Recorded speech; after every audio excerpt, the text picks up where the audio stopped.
Most people don't know what a dead man's trigger is. And even fewer need one. Commander, is that? Yes. We're going? A dead man's trigger is a safety valve. For reasons of security, a person prepares a recourse of such severe action that if harmed, they will release a cache of damaging evidence against those enemies.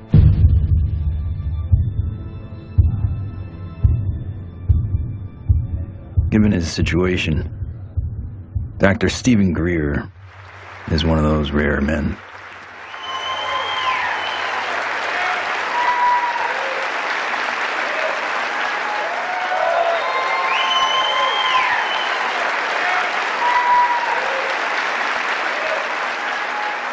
Why would he need one? He's not the first person to push the disclosure of a corrupt military-industrial agenda. In the councils of government, we must guard against the acquisition of unwarranted influence, whether sought or unsought, by the military-industrial complex. In his final public speech, a farewell address, no less, in a time when every second on TV was priceless, United States President Dwight D. Eisenhower decided not to brag about his victory in the Korean War. Instead, he cashed in all his chips to warn this nation of a hidden enemy. We have been compelled to create a permanent armaments industry of vast proportions. The total influence, economic, political, even spiritual, is felt in every city, every state house, every office of the federal government. We recognize the imperative need for this development, yet we must not fail to comprehend its grave implications. When I was with Lawrence Rockefeller at his ranch in 1993, he turned to me and he said, "The implications of this are so vast and so profound that no aspect of life on earth will be unchanged by its disclosure." I said, "Yes, Lawrence, that's why it's been kept secret. It's not because it's trivial. It's because the implications are so profound." So there have been attempts to bring this information out for over 60 years. And here we sit in 2012 with the world still burning oil and gas and coal, when we have had technologies, sciences, and all the information we need to have had a completely new civilization. What Eisenhower warned us about over 60 years ago, according to Steve Greer, has long become truth in Washington, D.C. The most music, Q107, driving home with the Spearman. Hello, what are people all over D.C. saying about all this money we are giving? And why is Washington, D.C. booming? Because the rest of the country is sending their money here. I know, isn't it beautiful through the trees? My name is Ted Loader. I've been working with CSETI program and Dr. Greer for 15 years. Cool, huh? Yeah. One always wonders if the public really knew what was going on with government covert programs and how much money has been put into it, you know, hundreds of billions of dollars. I think the public would be a little annoyed. Thomas Jefferson believed all men have the right to life, liberty, and the pursuit of happiness. The government they formed would serve to secure those rights. But when corporations or other specialized groups of men become more powerful than those who govern, our security is at stake. Thomas Jefferson wrote about unchecked power of the corporation being a threat to the democracy and the banks. You see, the U.S. Federal Reserve Bank issues every dollar bill, yet it is not run by the U.S. government or any elected official. It is owned by a private banking cartel. But here I find the chairman of the Federal Reserve, who's in charge of the dollar, in charge of the money, in charge of what the money supply is going to be. The middle class is being wiped out. And nobody's understanding that it has to do with the value of money. Prices are going up. So how are you able to defend this policy of deliberate depreciation of our money? A lot of it depends on what happens to the price of oil. The four horsemen, or families of banking, who own and run the Federal Reserve, also run the four largest oil companies. Oil is also used to make and run machinery and current mechanical technology. Of course, there's one industry that needs these more than anyone else: the military-industrial complex. You begin to get into this very scary scenario that has to do with the human condition of the proclivity to accumulate vast amounts of power around a handful of people. All right, sit down and shut up. And right now, these misanthropic sociopaths are running the planet into the ground. When Congress or whatever else, or budget directors say, well, we've lost $100 billion in black program, what does the public do? What can the public do? We can complain to our congressmen, but our congressmen can't get any information. With lobbyists, interest groups, campaign funding, the economic powers that be have learned to control the political sphere. These politicians become almost like placeholders, and they don't realize that until they get into the White House or into the Senate Intelligence Committee. It doesn't matter who the president is. They're going to do what they want to do.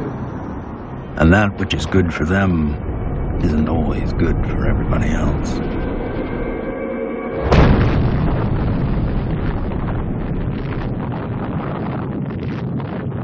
From 1945 to 1998, 2,053 nuclear bombs exploded on this planet. The United States detonated over half of them. Now I am become death, the destroyer of worlds. When the first nuclear bomb was exploded in Trinity, Robert Oppenheimer, one of the founding fathers of the nuclear age, said, "We have done this before."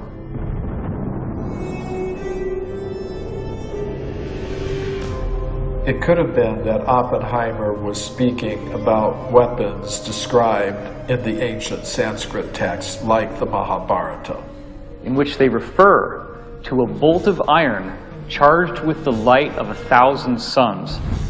This bolt of iron was hurled in anger and led to an explosive event which is very graphically described in this religious scripture, specifically showing all the key indications of radiation sickness and the various problems with nuclear weaponry that we've come to expect. When we started detonating thermonuclear weapons, atomic weapons, and developing these sort of destructive technologies, the civilizations that have been watching this planet for millennia said, oh my God, these people are going way off the reservation. They are now an existential threat to themselves, but also to other planets, potentially. All over the world, we see very conclusive evidence that ancient people were in contact with extraterrestrial life.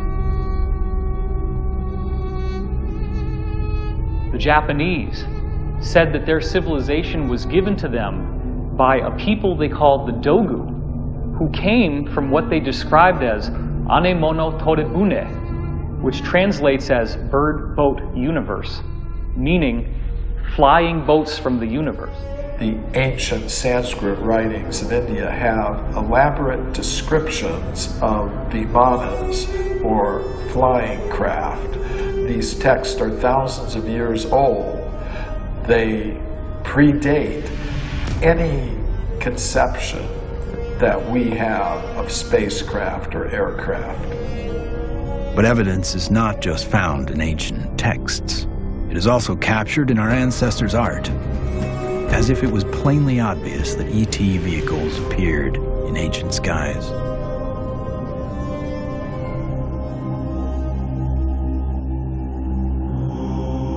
It is a foregone conclusion by most broad-minded people that we are not alone in this universe. The question is, how close are they? And we all looked up at once. It was almost like an intelligence told us, hey, look over here, we're here.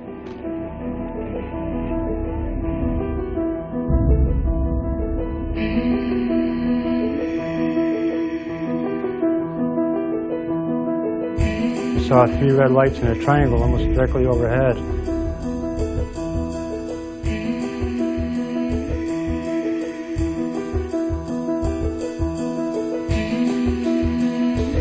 I saw these things and I ran inside and got my brothers and sisters. It actually lifted up and it could actually turn. I'm gonna ask you to look away. I love my hands, but I wasn't one who believed that UFOs might exist. I was satisfied they exist. the life I have isn't what I'd seen. They estimated 100 yards from the left wing was this 100-foot disc.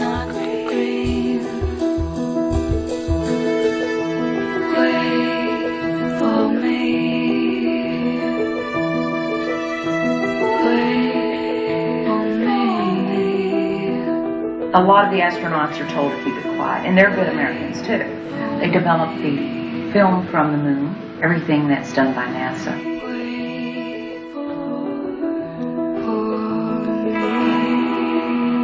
Ma che se ne sanno ancora degli altri superiori.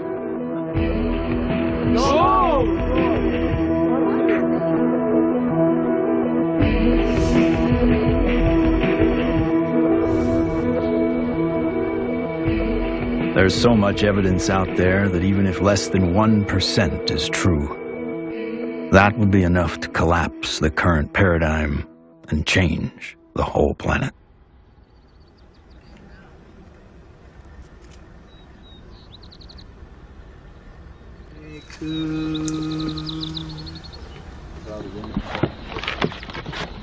This is our signature tones that we broadcast over a small walkie-talkie. They were recorded in the crop circle. What happens is the extraterrestrials, they come into the area where we vector them in with the signature tones that we broadcast. Then it enables them to home in and get a real good fix on where the site is while we're setting up.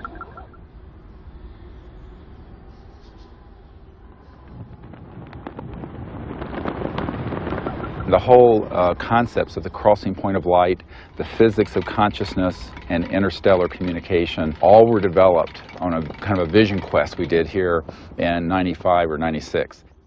Astronomer J. Allen Hynek developed a scale to identify the types of human ET encounters. From his original 3 categories, a 4th, more controversial, has been added, CE4. Even more controversial, Stephen Greer added a 5th kind of encounter, CE5, human-initiated contact. So, how is this done?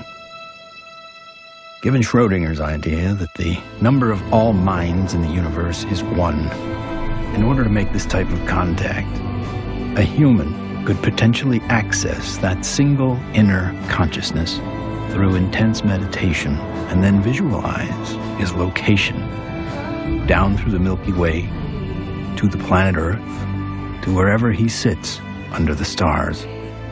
In theory, then, any extraterrestrial passing by would be able to hear the broadcast and know exactly where to go, if they choose to do so.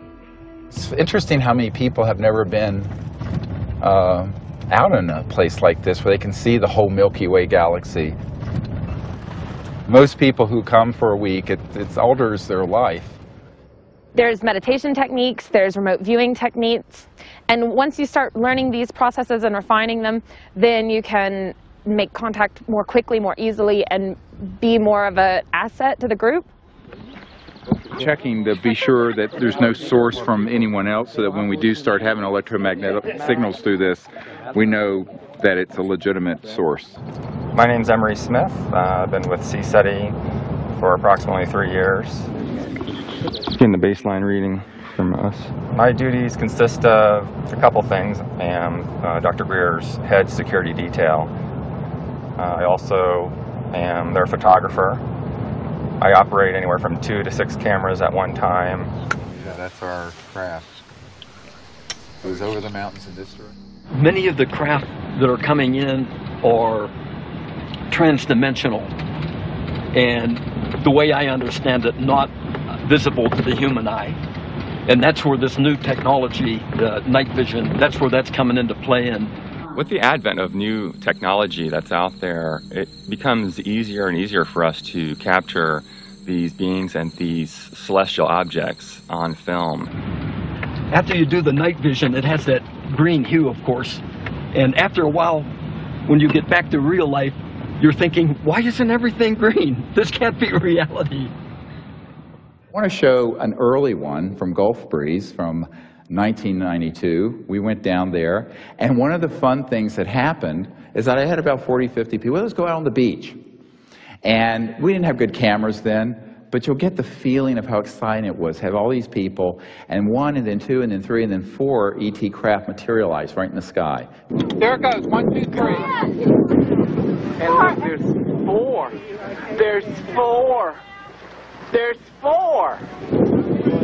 We have a confirmed CE5. Holy damn hot shit. Dog. Thank you. All right. So the point, the point is, it's fun.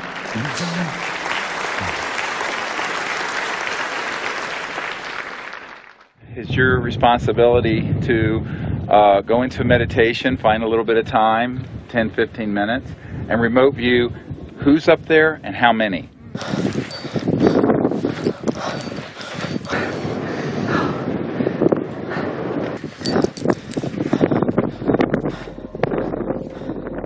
I can attest to the fact that real phenomenon happens here. I really feel that his CE5 protocols are based on a spiritual kind of positive contact, and I think that that is an excellent model for any kind of communication, whether it be on Earth, in the United Nations or wherever, but in this particular field it's with cosmic cultures. And we use consciousness, meditation, visualization, remote viewing, certain tones, and we do it in a group when we can, or even as individuals.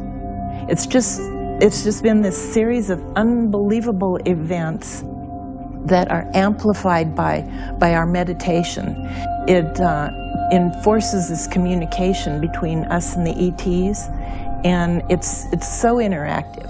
I could feel everything, I could hear all the sounds just right there. Perfect. And then this being, the little larval one comes up, and we had this hug, and I shared the joy in it, and I'm like just thanking it for this experience. And let's do what we can to feel as if it would feel that this is perfectly normal and natural. Oh, sure. And that, you know, this is...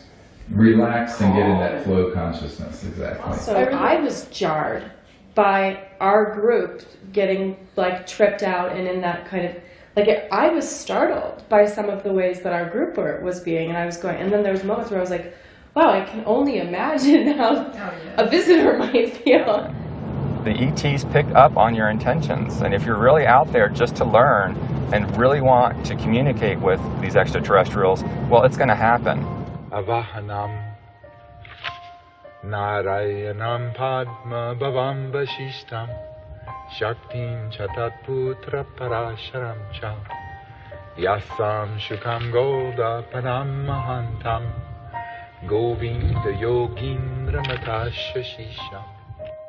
And we ask these extraterrestrial civilizations to join us as they begin to learn of us, to help us, and to understand us, even as we endeavor to understand them and welcome them here to this beautiful planet.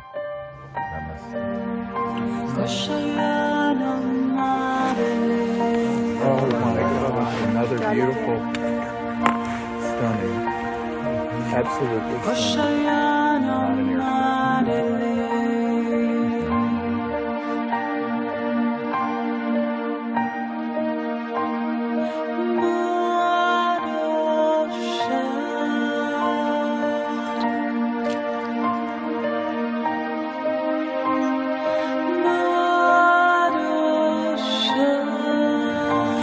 here comes a military plane very quick. Yeah, there's a very fast military. Okay, they're going to go. Oh. It turned right to it. Yeah. Literally, my heart literally sunk when the jet, you know, got to where the craft had to phase out.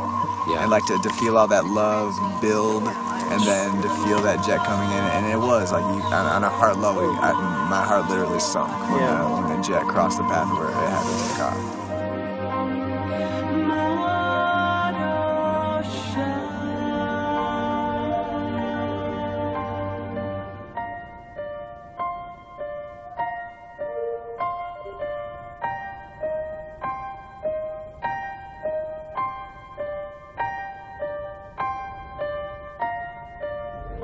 So in the camera, that's what you got. You got like this light traveling, and you can see it's not like a satellite where it's got like a path. It's got like a, you know, like a movement. Yeah, and then it's gone. When I was 17, I injured myself. I got so infected. And at the time, because I was very poor and I didn't have any health care, I just laid there and I got sicker and sicker and sicker, and I had a near-death experience. I found myself out in deep space, and it was this experience of complete oneness with the cosmos, not just with Earth and life on Earth, but with the stars and the infinity of creation. It certainly altered the course of what I would end up doing, because I then learned meditation. I actually became very aware of the power of the mind. This experience helped guide the direction of his life. Though Greer went on to earn a medical degree and raise a family, he continued to study consciousness and contact. And decades later, it seems he would be the doctor called upon first to examine a very unusual body. This came to us in the last couple of years, and there's a man who runs an institute in another country that I cannot talk about. But he came into possession of a little creature. It is humanoid. It does not look human. We have acquired an EBE, an extraterrestrial biological entity. We're flying over to Europe soon to take some tissue samples and do some DNA testing.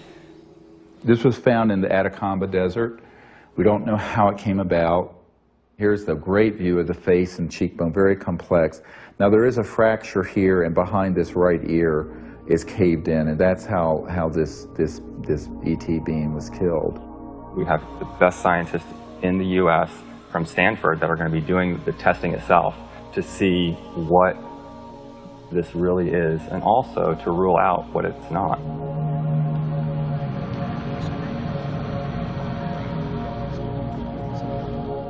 The initial reaction that I had is the same reaction that many of my colleagues here at Stanford and elsewhere have had when I've shown them, is that, wow, what is this?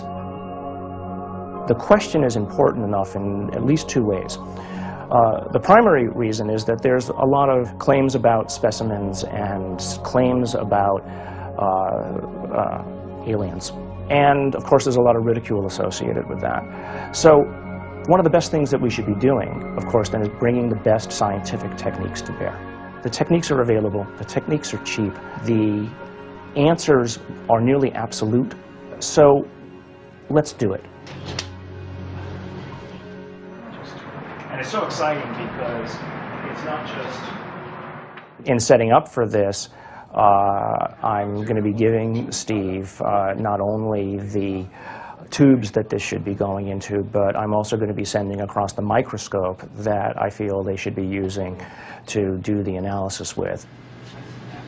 Before we even get started with some of the analysis, I think it's going to be important to rule out some of the obvious critiques that could come up.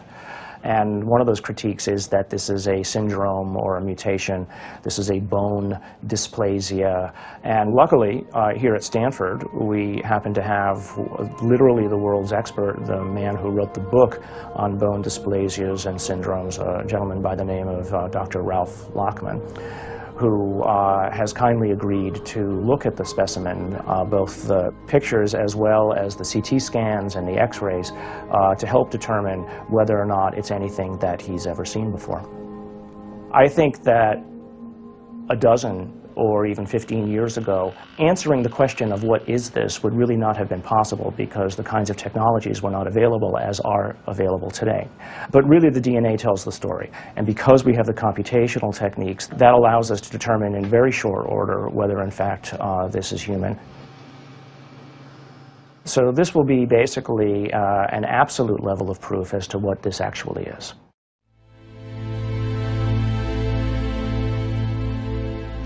The problem is not proving that UFOs exist. It's when you begin to expose the energy and propulsion systems behind how they're getting here. You're talking about unveiling an entirely new science that would replace oil, gas, coal, nuclear power, public utilities. And this is the $600 trillion problem. So the patent office, after they fired me, I had to wait 6 years before I got rehired. Everybody at the office was avoiding the case. But when they finally did, the arbitrator wrote an 85-page report on how the media had caused my dismissal. So I only got a 30-day suspension out of the whole thing, which was taken out of the tiny little bit of 6-year back pay. So that was great. Yeah, it was. It made it all worth it, so to speak, because that's how we were able to open the offices and stuff. It was very comfortable. No feeling of being shocked or anything else, just a good feeling, comfortable. What scientists need to do, and normal people need to do, is they need to look at the hardcore evidence, decide that, oh my gosh, ETs are real, and then get over that. And if that's the case, then you can start extrapolating, because they're getting here, which means they have solved the physics problem, if you will. That's an actual photograph that Mark Whitford took, a friend of mine. And you see the stars in the background. So this is a fixed camera. The craft was a triangular craft moving away from him, and all of a sudden it makes a right-angle turn. Apparently it has what I would describe as inertial shielding. It's the only way something can make a right-angle turn without having everybody killed inside of the craft. Though we experience inertial forces every day, their origins remain a mystery. However, there are theories that point to interactions between objects with mass and a quantum energy field. Inertia is due to zero-point energy interaction. So you're interacting with a charged matrix, which is a zero-point field. If you try to change that, then you get a reaction force. There must be an interference shield of electromagnetic nature that would stop that interaction with the zero-point field. And you can suspect that UFOs have already figured this out, because they wouldn't be flying around and still have inhabitants. New energy scientists today are attempting to find new ways to define the relationship between electricity, gravity, magnetism, and propulsion. But as history has shown, change does not always come easy. It's like Newton. Why is that apple falling? Nobody ever asked that question before or even tried to come up with an answer. And Newton comes up with something called Newton bucket, or Newton's problem. The only guy that solves it 300 years later is Einstein. So, how smart can we be?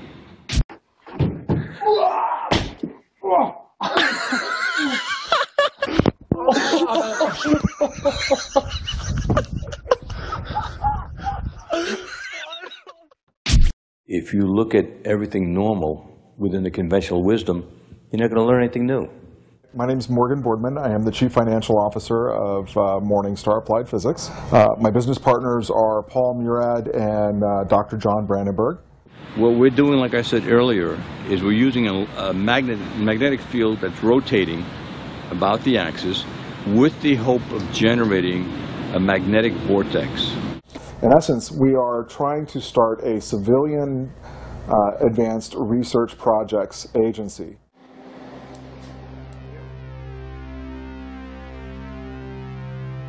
Okay, all right, so basically we have 4 options. Option 1 is a retarded potential. Option 2 is a lagging image, right? Yeah. Option 3 is pointing vector as a motive for propulsion, or how that may be what's happening, right? Yeah. And that's actually taking angular momentum and changing it into linear momentum if it's working the way we want it to, right? Yeah. Okay. And then the fourth one is that we are somehow either generating and or absorbing gravity waves. You got it. Do we accept Einstein's viewpoint that thou shalt not go faster than the speed of light? If you look at a black hole, the comment is the gravity is so strong that nothing leaves. But it does have something that leaves the black hole, and that is gravity. So does that imply that gravity moves faster than the speed of light? Could be. Gravity is another one of those seemingly self-evident forces that has raised a number of questions. How does it really work? How can we use it to our advantage? In the mid-1920s, T. Townsend Brown discovered that electric charge and gravitational mass are coupled, and that by building devices that harness these interactive forces, we could create advanced propulsion. At about the same time, Nikola Tesla and Thomas Edison won the Nobel Prize in Physics, but both refused it. Tesla was at the end of a long career of inventing. He had advanced technology in the fields of X-ray, radio waves, internal combustion, and, of course, atmospheric electricity. When everything was said and done, he had earned 112 U.S. patents. He proved that electricity can travel wirelessly in the air, and ultimately died penniless. However, his work did influence many others, most notably Lester Hendershot and Dr. T. Henry Moray. Hendershot invented a magnetronic generator to energize an impossible flight, if fueled by gas, that took Charles Lindbergh and the Spirit of St. Louis from New York to Paris. Dr. T. Henry Moray developed the Moray valve, a device for extracting radiant energy from the zero-point field, and demonstrated this device hundreds of times and had dozens of signed affidavits supporting his science. Yet in the end, even these two notable scientists were ignored and bullied. Dr. Moray's device was hammered down and broken into pieces by a competitor, and before he could finish reconstruction, he passed away of natural causes. Hendershot fled to Mexico to continue work, but was found dead at 61 years of age, attributed to suicide. There's all kinds of skullduggery that happened there. I don't think T. Henry Moray ever got a decent chance to ever do anything with that. There is absolutely no question that T. Henry Moray had a system that produced about 50 kilowatts out of a 55-pound box. The conventional electrodynamics model does not allow this to happen. In other words, it doesn't allow you to extract excess energy from the vacuum and use that to power your load. It costs just as much to restore it as was used to destroy it.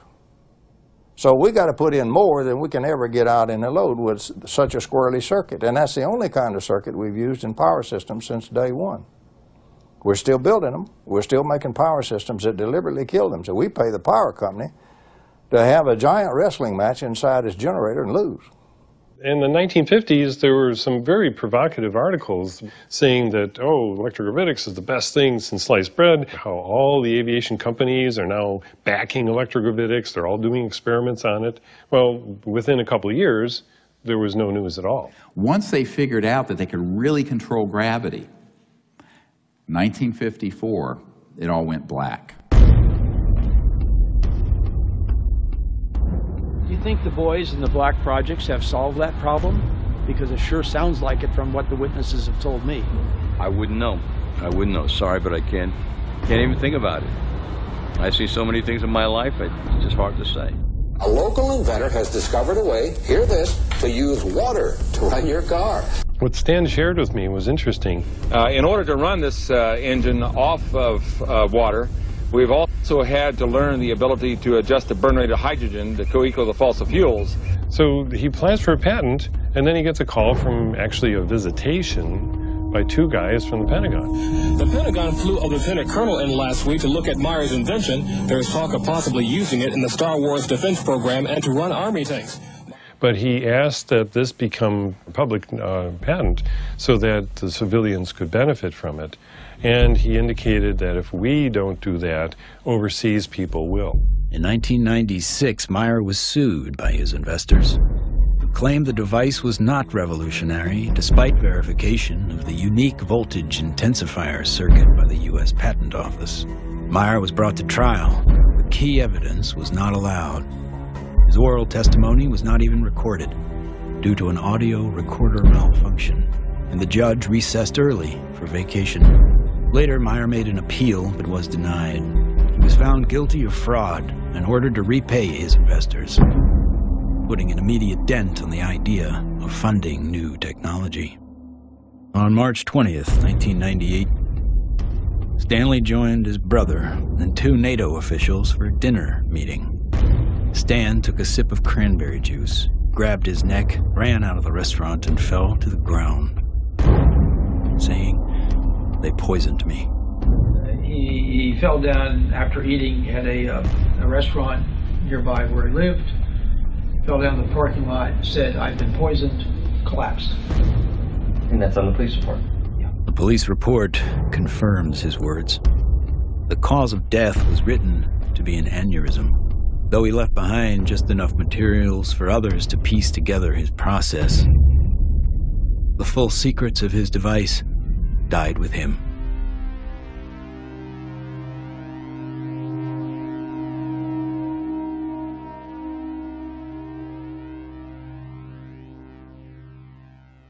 So from this, I began to do more work with the administration, various people, friends of the president, the Rockefeller family.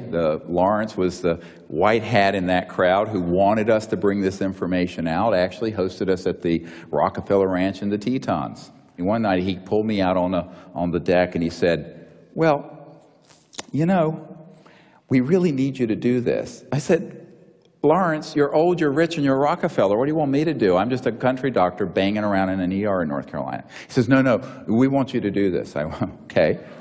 So I'm the throwaway guy. I'm the guy you can throw away because my life doesn't matter. We are back in Rachel, Nevada with our first 2 distinguished guests. Stephen Greer is a North Carolina doctor. He does a lot more than watch the skies. He fires off messages, and he says that someone or something is responding. Dr. Greer is looking for close encounters of the 5th kind. What, at this minute, do you believe? Our assessment at this point is that there is at least one extraterrestrial civilization which has managed to make its way to our corner of the universe. And number 2, that there's no evidence at all that they have hostile intentions towards this planet. And number 3, that the priority at this point must be trying to establish some sort of a liaison to them, some sort of a diplomatic liaison to them, and that's what we're working on. Is there a continued cover-up? Yes. Do those at the highest levels of government agencies know that there's a cover-up? Not necessarily. Officer X, a high-ranking military veteran, joined forces with Dr. Greer in order to use his military and government influence to gain access to high-level officials. I was able to arrange for a CSETI briefing to the then Vice Director for Intelligence for the Joint Staff, Admiral Tom Wilson, the same person who had been at Atlantic Command with me. At that meeting was Steve, Apollo 14 astronaut Ed Mitchell, Brigadier General retired Steve Lovkin, Sherry Mike, Steve's right arm. Well, Dr. Greer did indeed mount an initiative and did go to Washington, did speak with high-level government people. I attended and helped him with that. We briefed certain members of Congress, some of their staff, some of the people from the White House. We talked with people in the Pentagon. It led me to the belief that people in high-level government have very, very little, if any, information, valid information. One of the most important of all the meetings was with CIA Director R. James Woolsey. Here I fly up to Washington. The cover story was a dinner party. One of the things that I found was that this CIA director wasn't lying when he communicated to us that he had not had access to these projects. He was shaken to his core.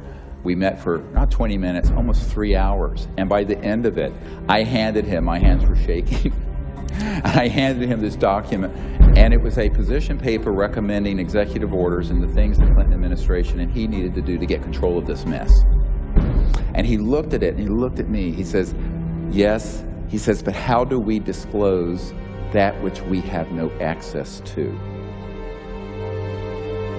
And I almost wept.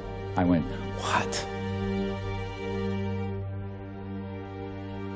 Dr. Greer approached many D.C. officials in an attempt to gain an audience. One of the people who took him seriously was former CIA Director Bill Colby. If there's truth in it, there can be a danger in that situation. We've seen that happen in other cases. I said, you have to consider the possibility of some danger to not only your reputation, but to your person. I mean, people do react rather violently to some kinds of charges, or particularly if they're true.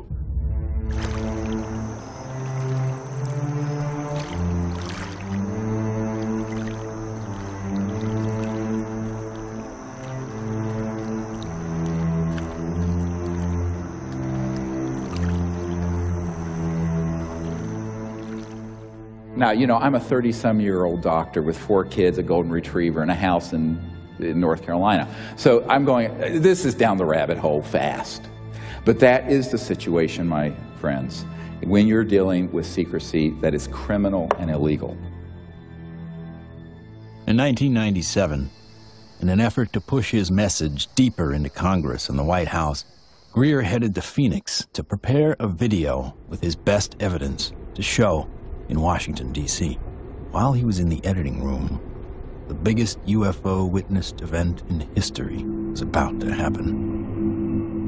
On March 13th, 1997, when the Hale-Bopp comet was very clear in the northwest sky, thousands of people were outside trying to get a glimpse of it when they also caught a glimpse. These orbs, giant orbs, equidistant in a V formation of 1 mile to 2 mile wide in some very credible reports. And that's the particular area where these phenomena keep popping up from my vantage point.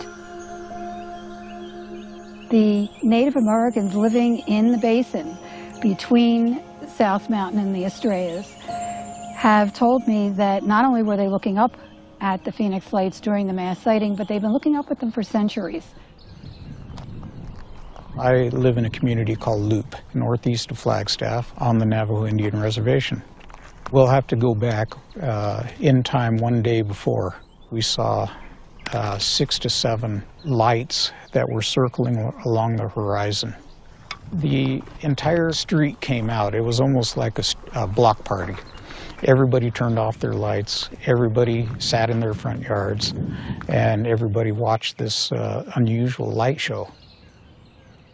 I squeezed down the best of what I found and finally came forward in 2004 with the Phoenix Lights, a skeptic's discovery that we are not alone.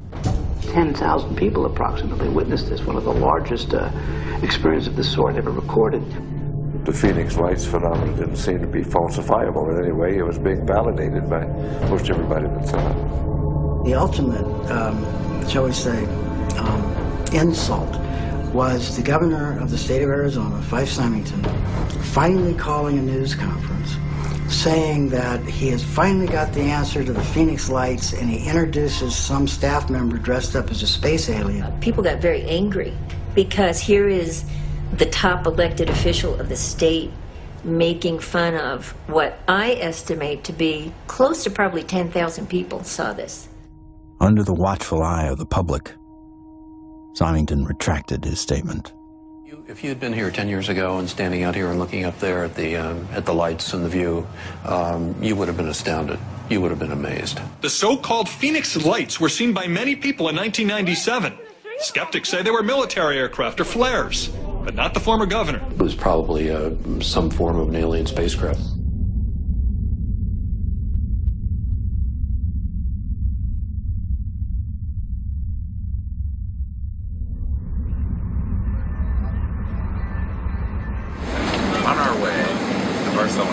Barcelona to retrieve the evidence.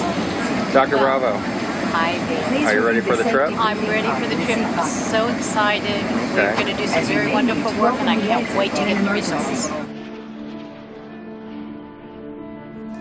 Upon arriving in Spain to look at the being for the very first time, I was kind of skeptical.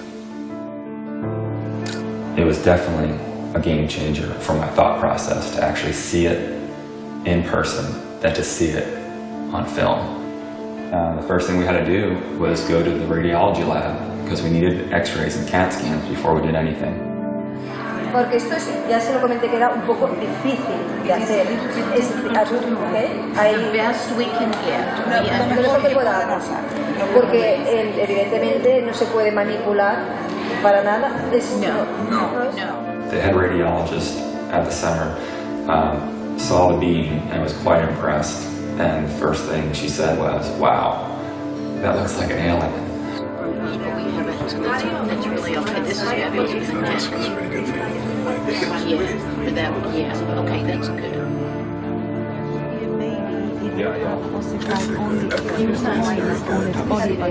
This one is complete.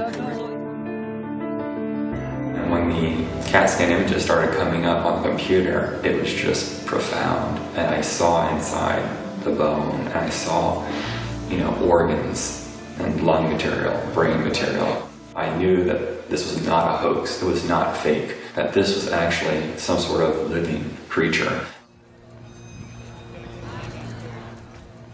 Right, well, if somebody made it, they have a future in microsurgery because they were smart enough then to put in these millimeter-wide bone holes where the arteries go in to feed the bone marrow.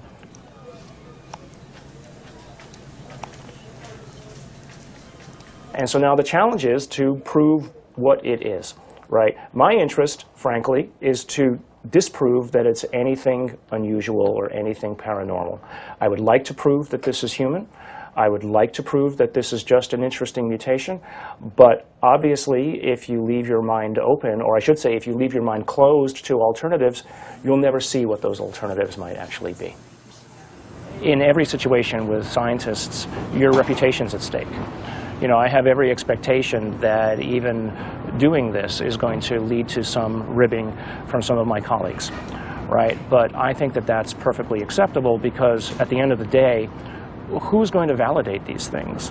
If someone isn't willing to step forward and do it right, then you're going to have it sitting out there forever, hanging in limbo, right? I mean, if you let other people and their opinions stop you from believing what you know to be true, then all you're doing is stopping the possibility of progress. Anytime anybody tries to study this subject seriously, we're subject to ridicule.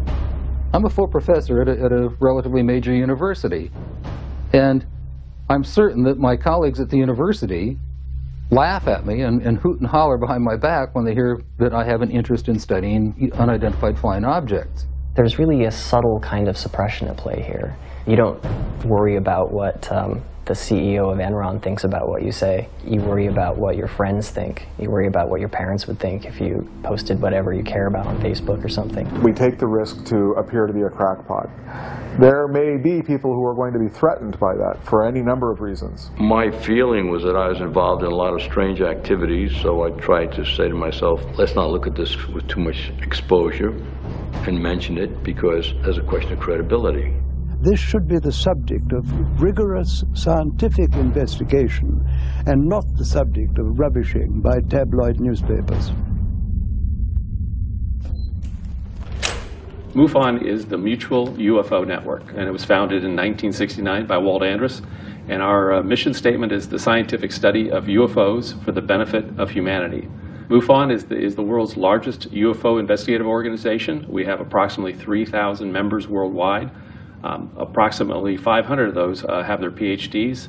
These are people who really would like to delve deep into the UFO phenomenon and try to figure out not only what it is, but how it's happening. Armed with what he thought was some of the best available evidence, including the Phoenix Lights, Steve Greer organized a Project Starlight briefing before several Congress Pentagon, and White House staff members. Things seem to be on track for disclosure. Of the device and the internal, all of it, with a lot of detail, and this is a cutaway. This was done and escaped government control, whereas the Bentwaters case took 20-some years in England. So this is in our possession and not the Ministry of Defense. So, where it would never be found. Where it'd be going to a black hole, right? But then the bad news came. Sherry Adamiak, Steve's partner and longtime friend, along with Steve and another team member, were all suddenly diagnosed with a malignant cancer. I've had these experiences since I was a child or a young man, but to articulate them so other people understand them, I need someone with capacity to hear it. She was that person. I mean, it's been, you can't resolve it's things. been very hard for me. Oh yeah, you know, I know. You get up I know every day, you know, but.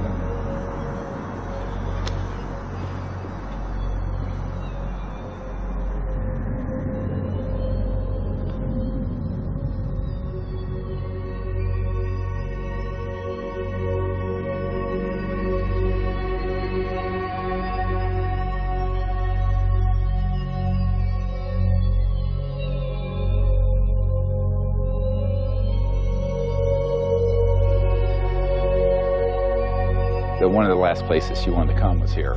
So she asked that her ashes be placed on the land. So we put her ashes around that tree.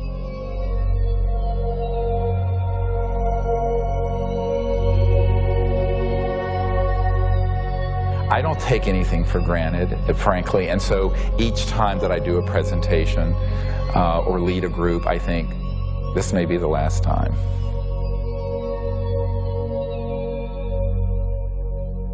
The thing that has kept me going the most is not any external thing, but the experience of that near-death experience where I know that there's an aspect of us that doesn't die. That is why I can go mano a mano with these elements and not be afraid. I shouldn't say be afraid, not stand down. Everyone has fear. I've certainly had my fears. But it gives you an anchor so that you can go forward.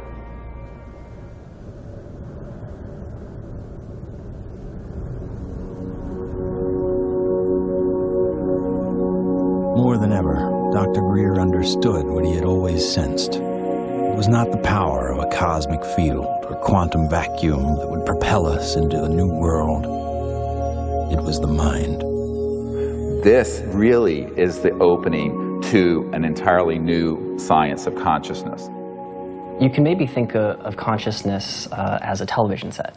On the TV screen you see pictures and sounds and so forth, and if you tried to find out where that was coming from and you looked inside the television, you're not going to find it. It's not there. The signal is in the radio waves around it, invisible to us, that's being interpreted by the television as pictures and sounds. So this is very much like the state of how we understand the mind and consciousness. Dr. John at Princeton proved that putting your awareness on a device that was a random number generator would affect it. So you have this random number generator and it's producing 50-50 ones and zeros. And then you introduce a person into the picture and you tell them, try to affect it with their mind. Think more ones or more zeros. You measure that, and sure enough what they found was that there are more ones or more zeros being produced that correlate to that person's intention. So we can see effects being produced forwards and backwards in time, which is really strange. Distance doesn't seem to matter as much. You can get the same strength of effects if you're right in front of the REG or if you're on the other side of the planet. Consciousness is a non-local field, and it isn't limited to your brain waves and body. Dr. John once had the opportunity to ask the Dalai Lama if he thought the random number generators themselves were conscious. And the Dalai Lama thought about it, and his reply was that if you think they're conscious, then they're conscious. Just like consciousness can have positive effects on the zeitgeist or ether, it can also work the other way. Unfortunately, when you start to deal with inventors who have anomalous results that seem to be over unity, paranoia seems to accompany that process. And John Searle's famous for having a circular magnetic device that has both energy and propulsion built into one unit. And the electric company felt that this guy was stealing money, took him to court, went to jail, his house caught fire, and all of his property and all of his designs burned. The concept of freedom, this sort of idea of people having the liberty to pursue happiness and to pursue abundance, this has been completely, in a sense, turned upside down. We actually reprinted a report on the military involvement of the Department of Energy. And it's so extensive, it's the major operation that goes on there. There have been over 5,000 patents that have been sequestered by the national security state, taken out of the public domain. Many of them deal with energy technologies. It's a policy that the military seems to feel is necessary for national security. However, at this point, we often wonder, 50 years after World War II and the Cold War, whether such sequestering is necessary. Suppression of new technology would be an obvious plague on the idea and strength of a free market system. Yet, it still seems to happen right in front of our eyes. And this is a huge controversy, one of the largest, maybe most intense controversies in the history of science. There's nothing worse, I found, than suggesting to academic physicists in particular, and academics in general, that they are not only wrong, but disastrously wrong, catastrophically wrong.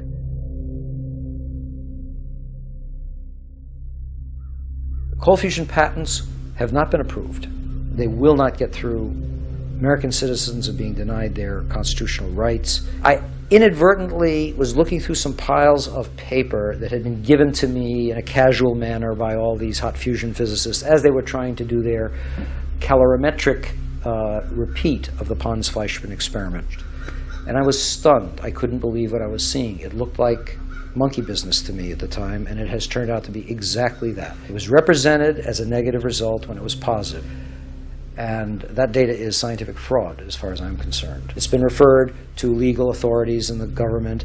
I asked for a review at MIT, got nowhere. If this type of manipulation had occurred in any legitimate research area, such as cancer research, AIDS research, global warming research, anything that's accepted as reasonable to be researching, the people would lose their jobs. They wouldn't be in science. And yet, these people today, their data is used today, to year 2000, and all before, to reject patents.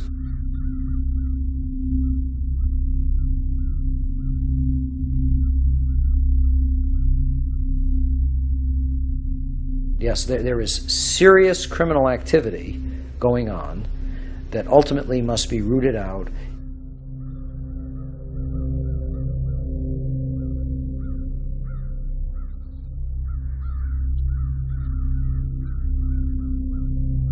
It became very clear to me that, you know, you kind of had a tiger by the tail here, and that this was serious. For a moment, Dr. Greer considered shutting everything down. He had been threatened and swindled far too many times. Sherry was gone. He had no office, no staff, no money. Back in 1998, I was given information by a friend that Dr. Greer was having a conference. Literally the month that Sherry Adamek passed away, within 30 days, I have this scheduled event. So I went to the conference and learned some things and listened. And so she just on a lark came, and she was an emergency doctor like I am. And what really grabbed my attention was he was getting all this information from military witnesses. That was in 1998. By 2000, when we were planning and storyboarding and working the whole disclosure project event out and pulling together all these hundreds of witnesses, we didn't really have the funding to do it. But she got so supportive and involved that she lived very modestly and took all of her excess income and donated it. And I want to acknowledge some amazing people that are here. Dr. Jan Bravo, without whom we would not have the Disclosure Project.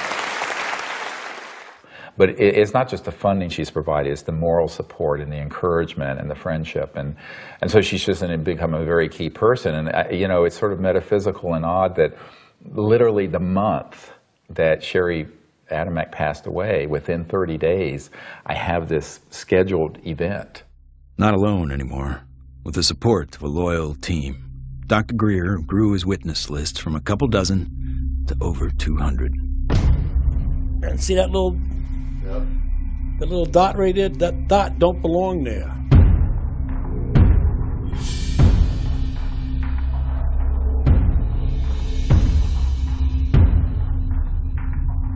He said, I'm one of those what you would call the high government officials in the FAA. I was the division chief. There was only 3 or 4 down from the admiral. I was awarded the Air Force Guided Missile Insignia. I was the first photographic officer in the Air Force to get the, they called it the missile badge. So I forgot who it was called, but he says, we got a problem here. What's the problem? He says, well, it's that UFO.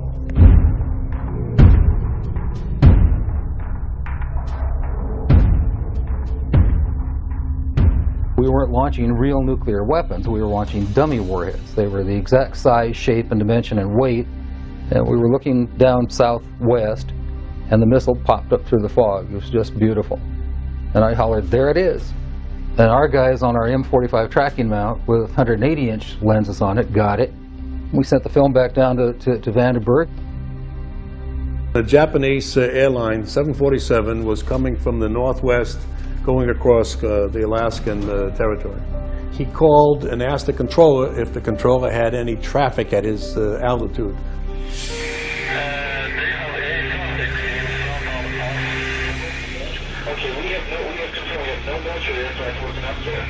His radar is picking up a target. He sees this target with his eye, and the target, the way he described it,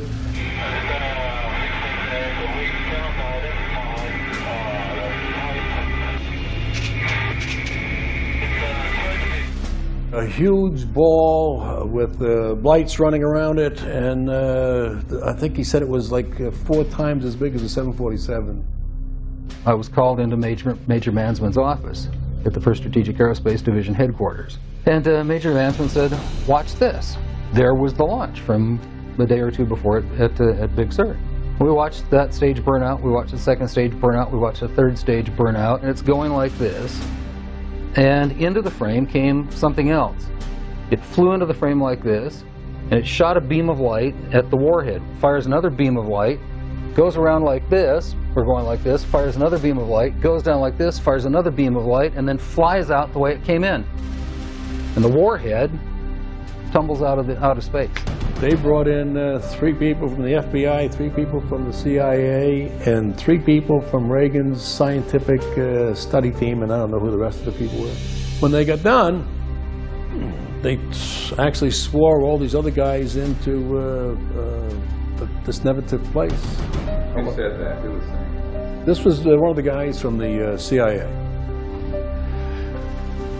Now I saw that. I don't give a goddamn what anybody else says about it. I saw that on film. Phil Klass can kiss my ass. He wasn't there. I was. He said this is the first time they ever had 30 minutes of radar data on a UFO. He said, you are never to speak of this again. As far as you're concerned, this never happened. So I said, yes, sir, and walked out, and that was the last I talked about it for 18 years.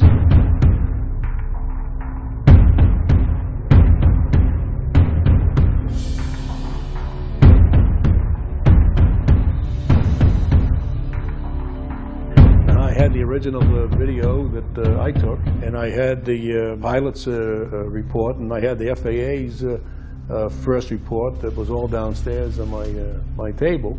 They didn't ask for that, so I didn't give it to them. There are things that I know about that I did in the service that I won't talk about to you now because they're top secret, and I could get my ass in trouble for talking about them. If you parse what Major Mansman said, he said, you are to say, this never happened. Well, that's not classifying it top secret, is it?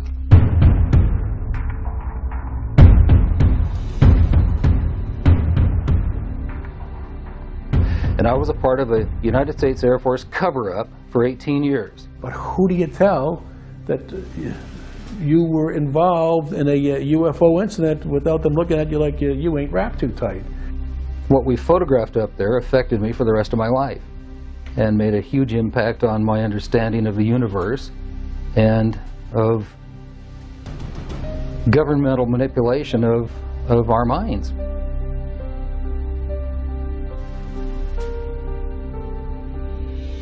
Now, with the witnesses on his side, Dr. Greer had the firepower to attack Washington again. We are not alone. That's the message a group of pilots, scientists, and former government officials want Congress to hear. 21 members of that group already have testified in Washington for what's known as the Disclosure Project. And we had all volunteers who organized that whole event. And there was no paid staff.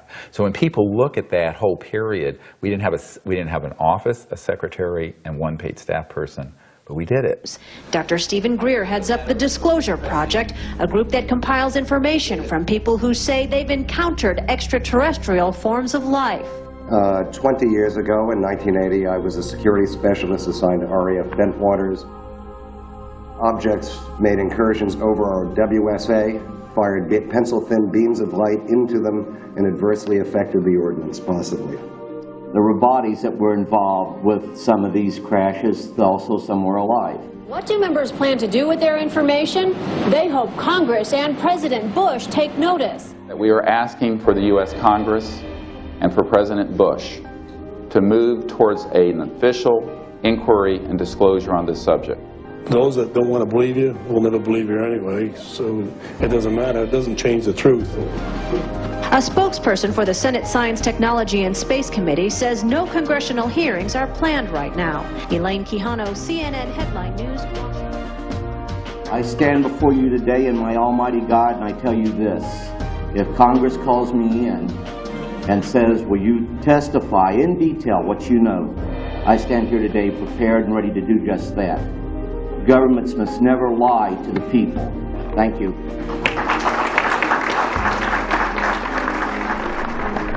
The number of people Dr. Greer had managed to get behind him was monumental.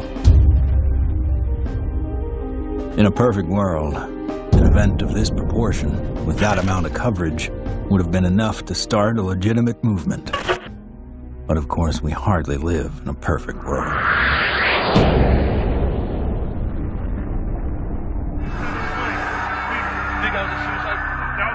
Yeah, don't say it. It's more. You know it, right? I don't know, guy. Everything's fucked up. 9/11 became the mother of all news stories and completely changed the game for everyone. Fear, panic, and strife were imprinted in the public consciousness to what end? Not to go after Al-Qaeda, but rather to invade the sovereign nation of Iraq. Given such a drastically overt misstep on the part of a U.S. government led by an oil family, the question on some people's minds is whether or not this disaster was exploited, or worse, engineered. The Gulf of Tonkin in the Vietnam War, Chiang Kai-shek in the Korean War. False flag operations are nothing new. However, according to some, the ultimate card to play might be yet to come. How do you grow the trillion-dollar military-industrial complex that Eisenhower warned about into a $2 or $3 trillion program? You got to have a bigger enemy out there. Von Braun's purpose in life during the last years of his life, his dying years, was to educate the public and decision makers about space-based weapons. First, the Russians were the enemy against whom we're going to build space-based weapons. Then terrorists would be identified, and that was soon to follow. In 1977, I was at a meeting in Fairchild Industries, and in that room were a lot of charts on the walls with enemies, identified enemies, names that people had never heard of, names like Saddam Hussein and Gaddafi. But we were talking then about terrorists, the potential terrorists. No one had ever talked about this before. And they continued the conversation about how they were going to antagonize these enemies, and that at some point there was going to be a war in the Gulf. According to these theorists, after the military-industrial complex had its war against terrorism, the next enemy that Dr. von Braun identified on Earth would be third world country fanatics. But with no more enemies left, the people would soon be taught to look to space. The next enemy was asteroids. Now at this point, he kind of chuckled the first time he said it. Asteroids, against asteroids, we're going to build space-based weapons. So it was funny then. And the funniest one of all was against what he called aliens, extraterrestrials. That would be the final card. And over and over and over, during the 4 years that I knew him and was giving his speeches for him, he would bring up that last card. And remember, Carol, all of it is a lie. 99% of all the information out in the public on this subject is well-crafted disinformation designed to scare people to support the next phase in global warfare. And this kind of corruption is why the only things that are being made on this subject are things that redound to paranoia and fear in the military-industrial complex. I occasionally think how quickly our differences worldwide would vanish if we were facing an alien threat from outside this world. I don't think we're moving forward if we trade, factional and ideological war from one ethnic or religious or economic system into an interplanetary conflict, because that's A, not survivable, and B, would be even worse in terms of galvanizing the world around a military structure. That has been the central organizing principle of our society for a few thousand years, actually. It is hard to concretely prove that 9/11 was a false flag attack because the people behind it are so good at covering their tracks, especially with the compliance of mainstream media. If you had trillions of dollars, you'd be pretty good at it too. The adversary is closer to home. It's the Pentagon bureaucracy.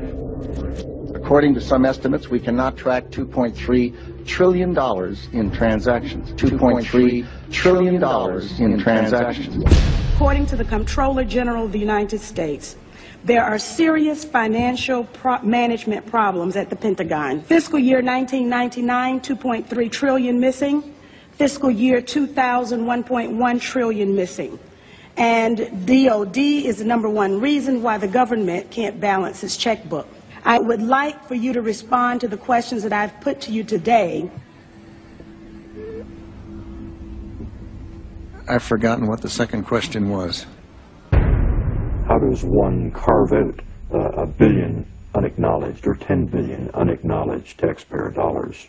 In many cases, at the end of a fiscal year, when there is so-called leftover money, they may or may not know that money may in fact go to a special access program. There are two main types of special access programs: acknowledged and unacknowledged, or USAPs. Those programs are basically totally off the books, and they are able to actually vacuum up money to be a self-perpetuating funding mechanism. Certain USAPs are waived and also completely managed and controlled by private contractors, so they enjoy the secrecy protections only afforded to private corporations. There is virtually no high-level government oversight for these types of USAPs. In many cases, no elected official, including even the president, have knowledge a particular USAP even exists. Between 1947 and 1949, the government passed the National Security Act and the CIA Act. These laws allowed the intelligence community to withdraw money from any agency without disclosure. Essentially, money could be stolen from any program, and no elected official would ever know about it. great view of the eye socket. Very different eye socket from, and that's another thing that the scientists who've looked at this at Stanford have commented on. If you look at this creature and you look at the cranial vault, how large it is, the size from the eyes up is at least 3 times that of a human. One of the first things that Dr. Lockman immediately remarked upon was the shape of the head and the skull. It was not something that he is accustomed to seeing, and it was quite interesting and in some ways exciting that the associated features that you would expect from a syndrome of that nature were not found.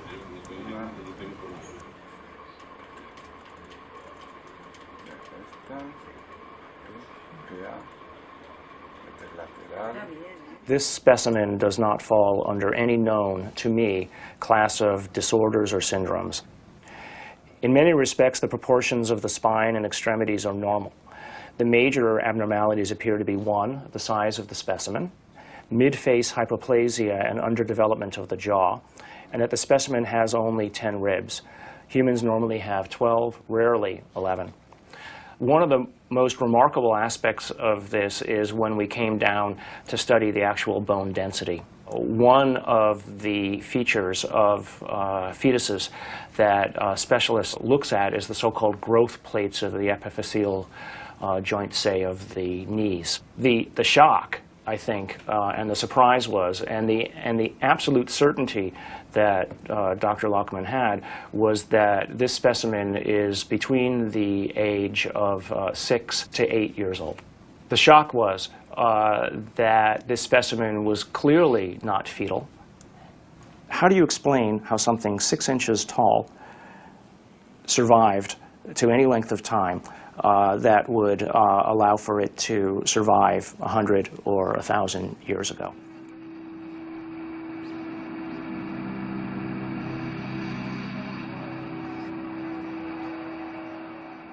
And what amazes me is the media.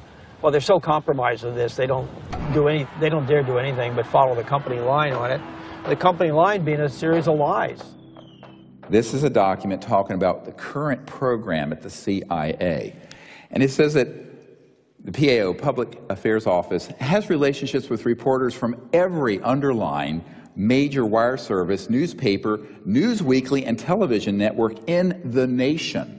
In many instances, we have persuaded reporters to postpone, change, hold, or even scrap stories that could have adversely affected national security. Now, what's the purpose of this? The CIA has no mandate for anything domestic. The FBI is domestic. What the hell is this? Where are we now? We are in a bread and circus. This is a phrase used to describe the creation of public approval, not through excellent public policy, but rather through diversion and distraction. No, I'm not doing that. I'm sorry. You are driving me nuts. That's ridiculous. Keep people fat, keep them happy, keep them diverted, and keep them entertained with dribble and shock and nonsense. That's, unfortunately, the sort of thing that has taken the place of news and information. So that what we're seeing today is a world in which perception is being managed by as little as 5 major media corporations who collectively control magazines, newspapers, corporate news websites, television stations, movies, documentaries. Who are these people? Who could be behind the curtain? Who could possibly be controlling us so effectively? A shadowy government with its own Air Force, its own Navy, its own fundraising mechanism, and the ability to pursue its own ideas of the national interest, free from all checks and balances, and free from the law itself. Majestic 12 is real. Notorious MJ12, which is no longer called MJ12. I'm trying to find out the new name. Basically, it's an oversight group intermingled with the National Security Council and the National Security Planning Group. They have full control. They have no congressional oversight whatsoever. They answer to nobody. whatever activity is going on, to the extent that it is a clandestine group, a quasi-government group, a quasi-private group, it is without any type, as far as I can tell, of high-level government oversight. And that is a great concern. Ladies and gentlemen, the very word secrecy is repugnant in a free and open society, and there is very grave danger, for we are opposed around the world by a monolithic and ruthless conspiracy that relies primarily on infiltration instead of invasion, on subversion instead of elections. Its preparations are concealed, not published. Its mistakes are buried, not headlined. Its dissenters are silenced, not praised. It is a system which has conscripted vast human and material resources into the building of a tightly knit, highly efficient machine that combines military, diplomatic, intelligence, economic, scientific, and political operations. And we are, as a people, inherently and historically opposed to secret societies, to secret oaths, and to secret proceedings.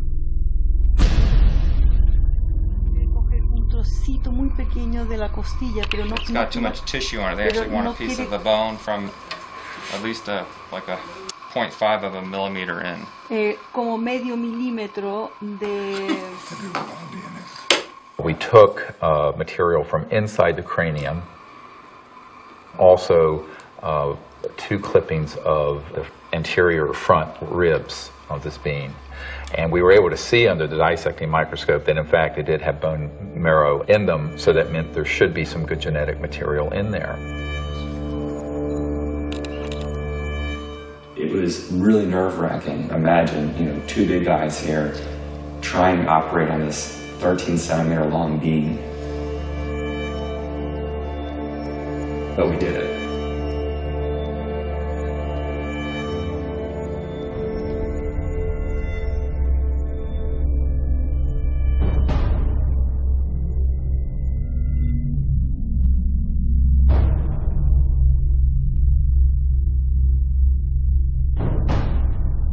The DNA analysis is being done by some of the world's best. But even the world's best need to be cross-checked, which is why I'm doing the 3 different facilities.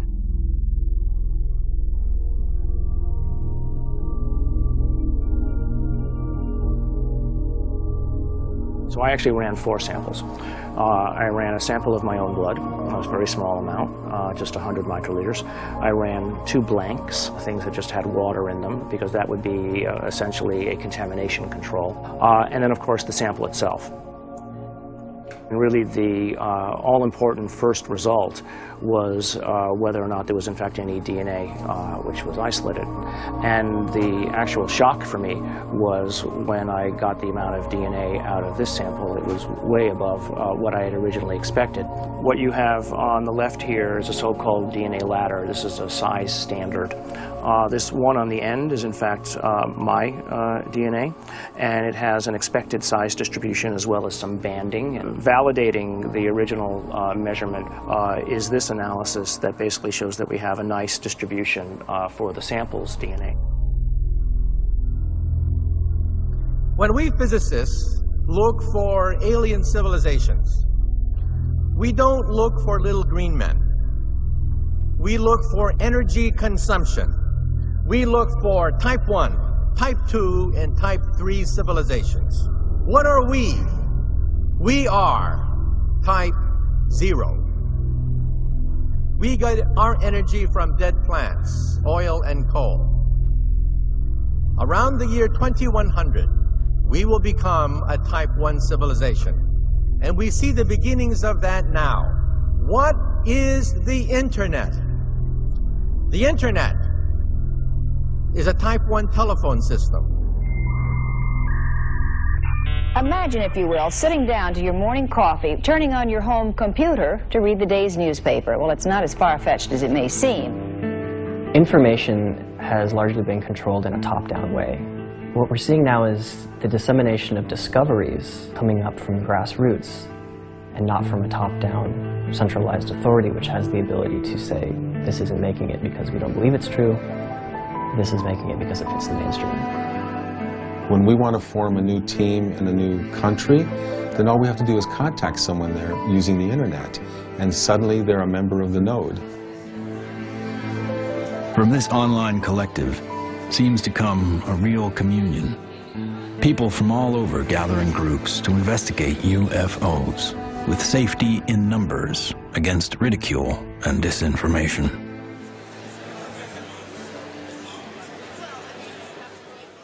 What we found in the past is we had a lot of anecdotal stories, but we didn't have a whole lot of data. With the advent of computers, personal computers, and the internet, we've been able to collect the data and analyze it through some 200 plus data points to allow us to be able to compare cases and to see exactly what's happening and what the trends are. Nick Pope is our guest. He made this information public. He's also the former head of the Ministry of Defense's UFO project, so if anybody knows, we think it's you, Nick. The Ministry of Defense is in the process of declassifying and releasing its entire archive of UFO files going back decades. It's interesting and worth pointing out that while the British government is releasing their files and their documents, President Obama, who promised to do the same during the campaign, he still has not. 15 years. 15 years this spring. Oh my God. But I figured that, you know, after the disclosure project, we'd get this information out and we could go on with life. How do we keep battering the ram at this door? Where do we find the strength to keep going forward? When you think that you're the only person that has the knowledge, you become marginalized. Steve was instrumental in bringing together a large group who had been involved in this subject and who for the first time realized that they were not alone in trying to come forward on the subject. Governments, we've discovered, have not gone far enough, so we've decided that as people, using the CE5 protocols, form our own movement and do what governments have not been doing. We think of this as the People's Disclosure Movement. And so we feel it's important to create an effort that's a global effort, which this has become. My name is Mark Benz, and this is Rex, and we're in Bodega, California, and we're doing CE5. My name is Jeff Bird, and here in Winchester, Virginia, USA, we are doing CE5. My name is Peggy Brewster, and here in Middleton, United States of America, we are doing CE5.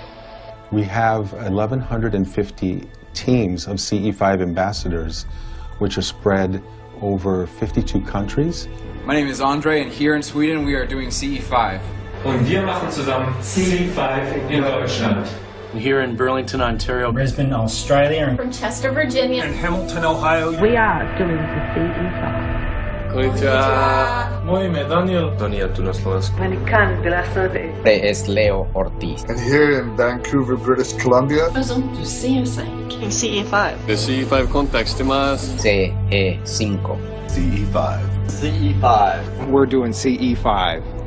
And the reason I think that's so important is that it not only builds the knowledge base, but it also further potentiates this concept of pioneering a new pattern of peaceful contact. And that is something that no other group, large group on Earth is doing. It certainly isn't being done by the State Department and the Senate Foreign Relations Committee. It seems to be it only takes one person to make contact. But hundreds of voices worldwide is a call that can't be missed. And likewise with innovation, the more heads in the game, the more likely we are to find a solution. There's many technologies that people have talked about, many ways to the mountaintop. We have so many modes of converting quantum vacuum energy or zero-point energy. Some people think they know how to do it. Okay, fine. But if you do it theoretically, that's one thing. But then you got to do it experimentally, and that's the hard part. Those opposed to new energy technologies can tie the hands of hundreds of inventors. But how will they ever fare against tens of thousands? The output milliamperage is more than the input milliamperage. It's a clear indicator of overunity. I'm gonna ask you to look away. I love my hands, but it hurts to pray. The life I have isn't what I'd seen. The sky's not blue and the field's not green. Wait for me. Wait for me. Wait for me. Wait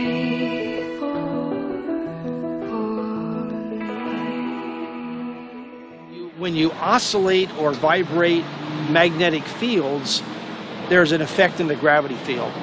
And how to do that linkage is what you're trying to get at, as I understand Maxwell's equations are in that term right there. And what happens is if you're going to have a gravitational effect, it's going to happen over there.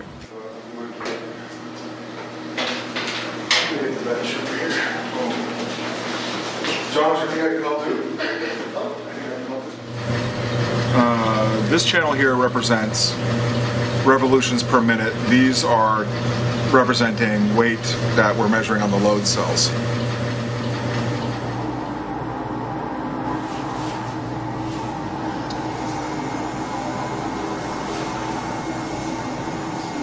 Full steam ahead.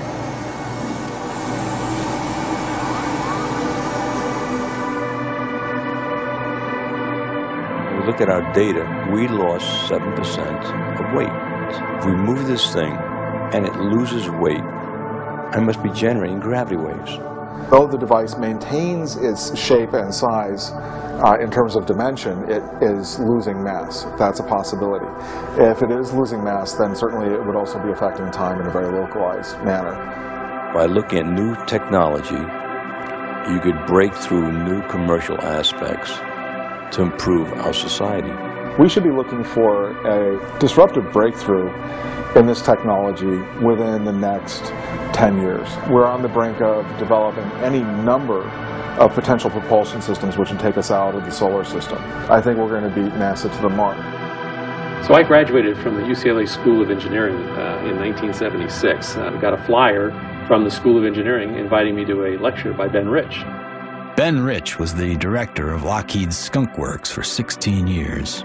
He oversaw a number of USAPs that were secretly managed at the Skunk Works, including, most notably, the development of the F-117 stealth fighter.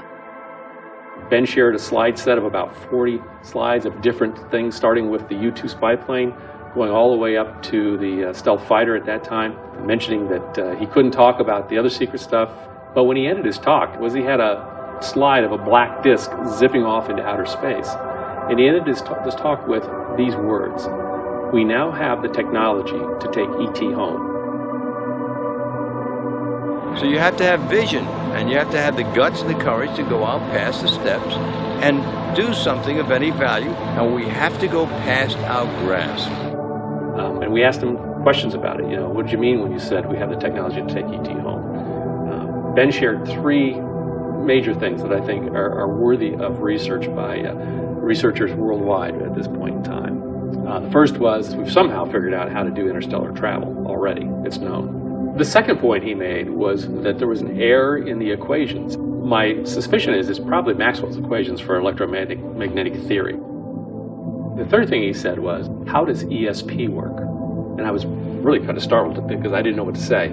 But I blurted out, I don't know, all points in time and space are connected. And he looked me back in the eye and he said, that's how it works.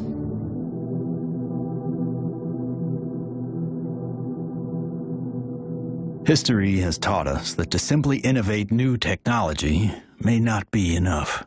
We have to find a way to get past the suppression. We've already now had a breakthrough just a couple months ago of the tritium battery. Finally, a company has come up with an actual commercializable unit, but it's very small. It's designed for an IC or some small circuit component. So this is a good sign. because it shows the way to introduce a free energy device is to introduce a small version of it. If you have a revolutionary energy device, it has to be introduced in a way that doesn't look like it's a revolution.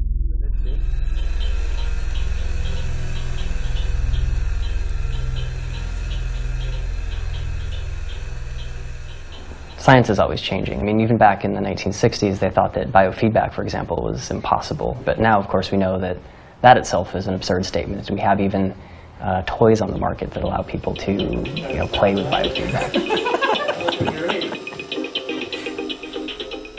These sciences have been around for decades. They have been ruthlessly kept secret because of the kleptocracy of what I call the petrofascists, the people who are hell-bent on maintaining the power of a centralized petrodollar, oil, gas, coal system.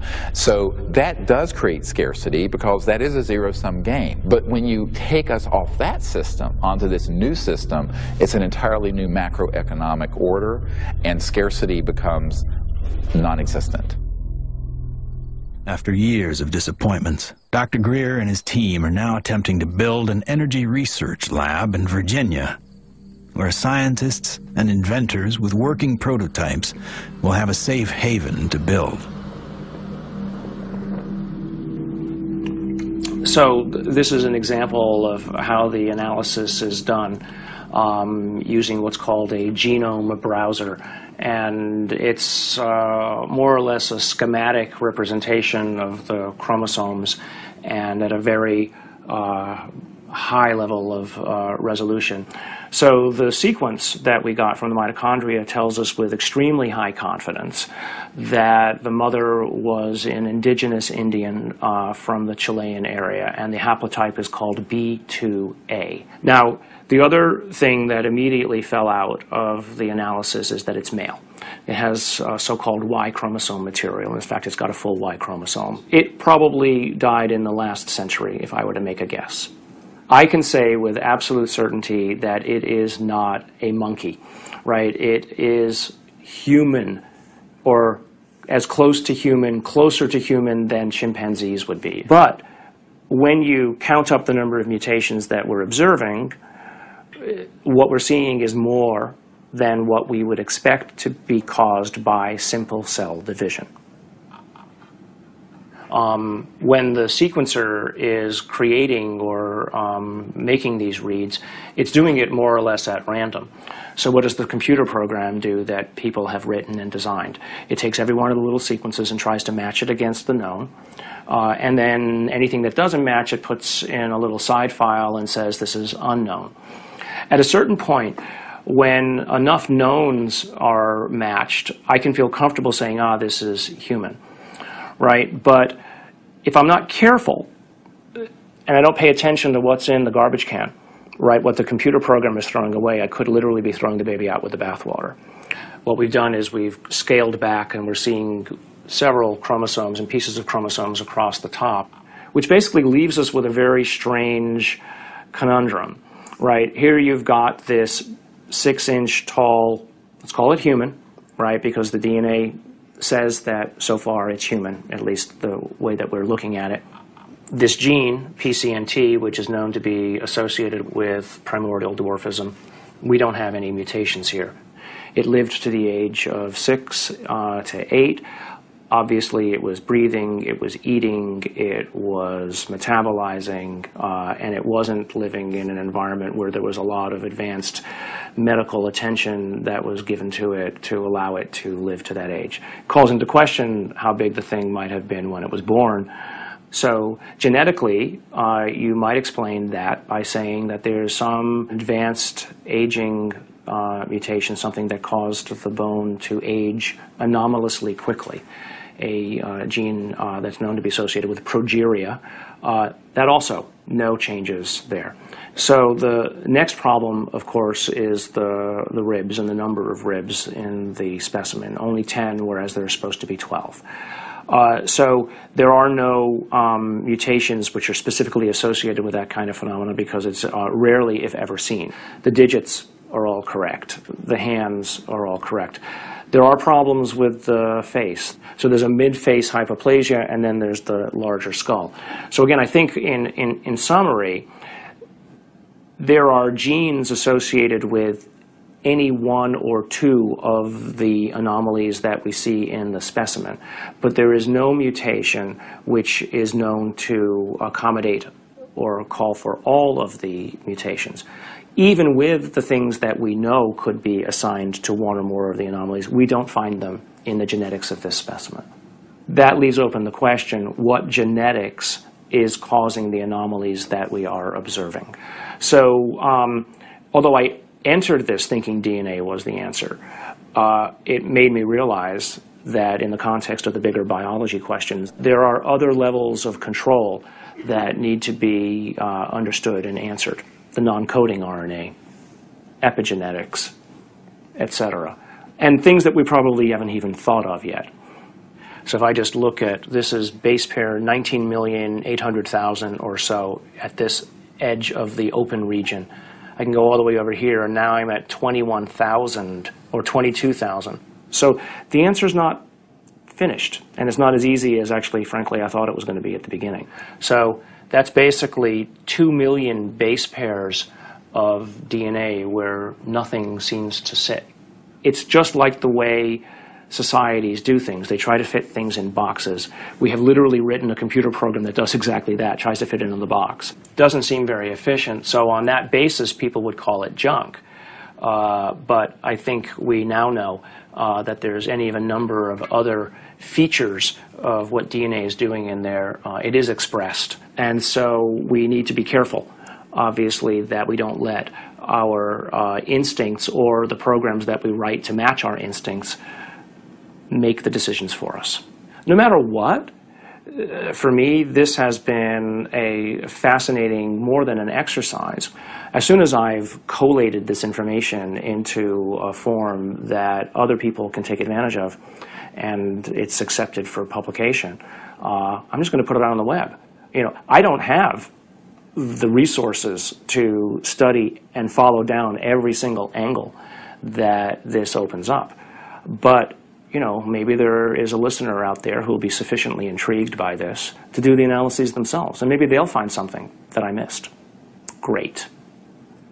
If additional samples or examples are seen of this, I'll be the first in line to want to sequence it, because then all bets are off. I want to say other things here, but I also don't want to open myself up for, you know, attack. This search may have uncovered a major finding about life in the universe and its origins. What is this being? Could it be a missing link in evolution? Could it be an entirely new species? Or simply a disease we have never seen before? Or could this be an extraterrestrial being from another world?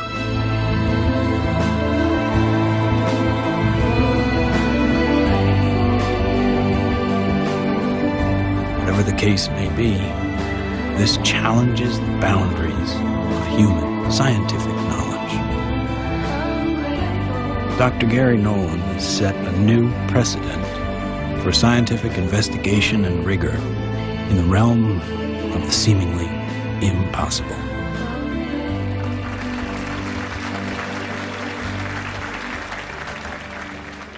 Now, we have now over 4,000 cases of extraterrestrial vehicles that have landed, 3,500 pilot cases, over 5,000 documents from the U.S. government, and hundreds of thousands of pages of documents from 14 countries that have opened their files since the Disclosure Project was launched 11 years ago.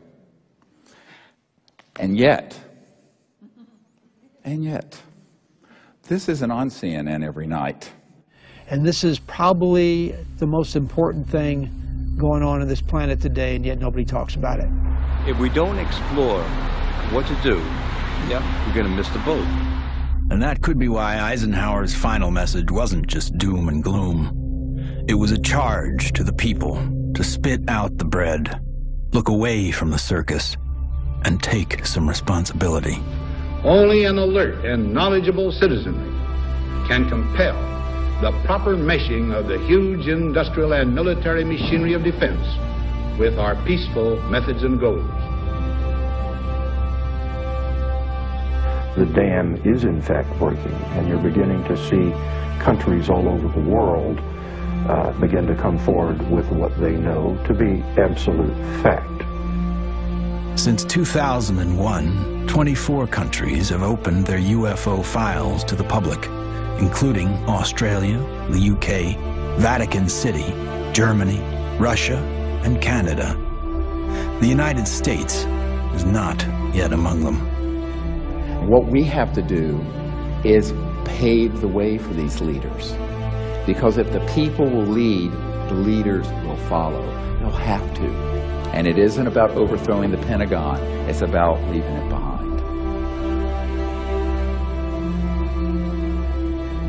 My goal when I started this was to make this so that I wasn't important at all in it, that there would be enough people that they go on without me. And that way, it doesn't matter if I drop dead. The future is here already. The technologies are here. Contact is happening. And if we come together as a people, what we're going to find is that all of us working together are going to be able to create a world that is amazing. If every single one of us told everyone we know that we're being visited by intelligent life, that the sciences are here to give us a new civilization, we're liberated from that macroeconomic slavery, but this is the destiny of humanity. Thank you very much. God bless you all.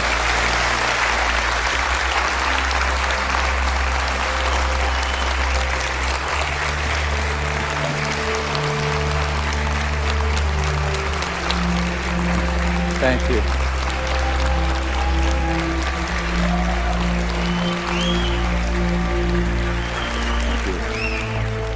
What we've come to learn is this. We are standing at the precipice of a new age. There is power in the many, but only when they're acting as one. That's when resonance happens. Whether joining together as a responsible citizenry against the forces standing to divide us, or joining consciousness to unite with the beings who are prepared to communicate with us.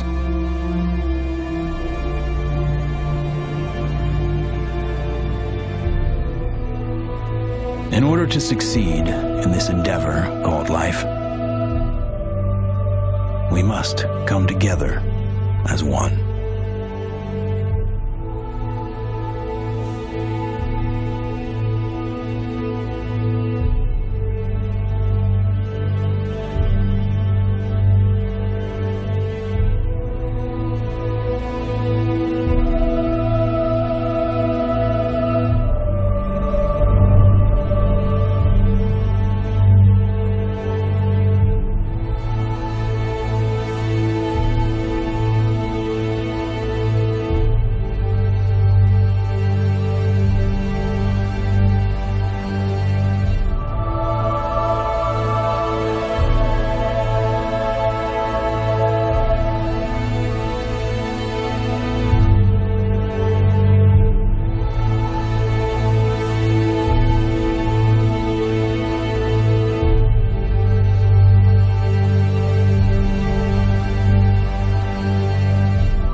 Ocean.